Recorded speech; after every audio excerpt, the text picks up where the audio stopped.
ತಮ್ಮ ಮಡಿಲಿನಲ್ಲಿಯೇ ಉಗ್ರರನ್ನ ಬಚ್ಚಿಟ್ಟುಕೊಳ್ಳಲು ಪಾಕಿಸ್ತಾನದ ವಿದೇಶಾಂಗ ಸಚಿವ ಶಾ ಮಹಮ್ಮದ್ ಖುರೇಷಿಯವರು ಎಂಥ ಸುಳ್ಳು ಹೇಳಲು ನಾಚಿಕೆ ಪಟ್ಟುಕೊಳ್ಳೋದಿಲ್ಲ ಎಂಬುದನ್ನ ಮತ್ತೆ ಸಾಬೀತು ಮಾಡಿದ್ದಾರೆ. ಪಾಕಿಸ್ತಾನ ಸರ್ಕಾರವೇ ಭಯೋತ್ಪಾದಕ ಸಂಘಟನೆಗಳ ಹಿಡಿತದಲ್ಲಿದೆ ಎಂಬುದು ಕೂಡ ಖುರೇಷಿಯವರು ನೀಡಿದ ಹೇಳಿಕೆಗೆ ಸಾಕ್ಷಿಯಾಗಿದೆ.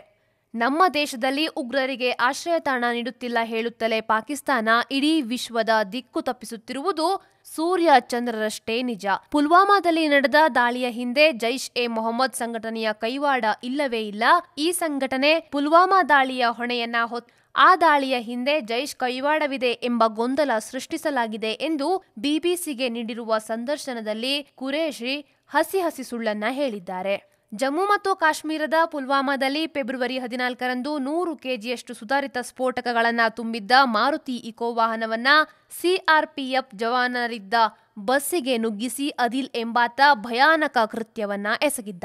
ಅದರಲ್ಲಿ 40ಕ್ಕೂ ಹೆಚ್ಚು ಜವಾನರು ಹುತಾತ್ಮರಾದರು. ಆ ದಾಳಿಗೆ ಜೈಷ್ ಸಂಘಟನೆಯೇ ಹೊಣೆ ಹೊತ್ತಿತ್ತು. ಜೈಷ್ ತಾನೇ ಸ್ವತಃ ಪುಲ್ವಾಮಾ ಘಟನೆಯ ಹೊಣೆ ಹೊತ್ತಿದ್ದರೂ ಖುರೇಷಿ ನಕಾರಾತ್ಮಕ ಹೇಳಿಕೆ ನೀಡಿದ್ದಾರೆ.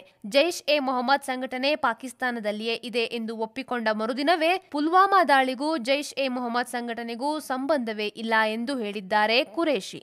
ಜೈಷ್ ಮುಖ್ಯಸ್ಥ ಮಸೂದ್ ಅಜರ್ ಪಾಕಿಸ್ತಾನದಲ್ಲಿಯೇ ಇದ್ದು ತೀರಾ ಅನಾರೋಗ್ಯದಿಂದ ಬಳಲುತ್ತಿದ್ದಾನೆ ಎಂದಿದ್ದಾರೆ. ಭಾರತ ಸೇರಿದಂತೆ ಯಾವುದೇ ದೇಶದ ವಿರುದ್ಧ ಭಯೋತ್ಪಾದಕ ಕೃತ್ಯಗಳನ್ನ ಎಸಗಲು ಪಾಕಿಸ್ತಾನದ ನೆಲವನ್ನ ಭಯೋತ್ಪಾದಕರಿಗೆ ನೀಡುವುದಿಲ್ಲ ಎಂದು ಖುರೇಷಿ ಸಂದರ್ಶನದಲ್ಲಿ ನುಡಿದಿದ್ದಾರೆ. ಪುಲ್ವಾಮಾ ದಾಳಿಗೆ ಸಂಬಂಧಪಟ್ಟಂತೆ ಜೈಷ್ ಎ ಮೊಹಮ್ಮದ್ ಸಂಘಟನೆ ಕೃತ್ಯ ಎಸಗಿರೋದಕ್ಕೆ ಸಾಕ್ಷ್ಯ ನೀಡಬೇಕೆಂದು ಭಾರತವನ್ನ ಖುರೇಷಿ ಕೇಳಿದ್ದಾರೆ. ಆದರೆ ಪುಲ್ವಾಮಾ ದಾಳಿಗೆ ಸಂಬಂಧಪಟ್ಟಂತೆ ಭಾರತ ನೀಡಿರುವ ವರದಿಯನ್ನ ತಾವು ಅಧ್ಯಯನ ಮಾಡುತ್ತಿದ್ದೇವೆ.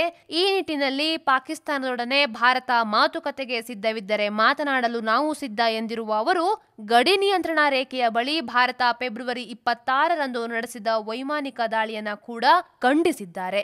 3 ಭಯೋತ್ಪಾದನಾ ನೆಲೆಗಳನ್ನ ಧ್ವಂಸಗೊಳಿಸಿದ್ದಾಗಿ ಭಾರತ ಹೇಳಿದೆ. ಎಲ್ಲಿವೆ ಆ ನೆಲೆಗಳು? 350 ಉಗ್ರರನ್ನ ಹತ್ಯೆಗೈದಿರುವುದಾಗಿ ಅವರು ಹೇಳ್ತಿದ್ದಾರೆ. ಎಲ್ಲಿವೆ ಆ ದೇಹಗಳು ಎಂದು ಅವರು ಪ್ರಶ್ನಿಸಿದ್ದಾರೆ. ಇಂಥ ಮಾತುಗಳಿಗೆ ಬಾಯಿ ಮಾತಿನಿಂದ ಉತ್ತರಿಸಿ ಯಾವುದೇ ಪ್ರಯೋಜನವಿಲ್ಲ.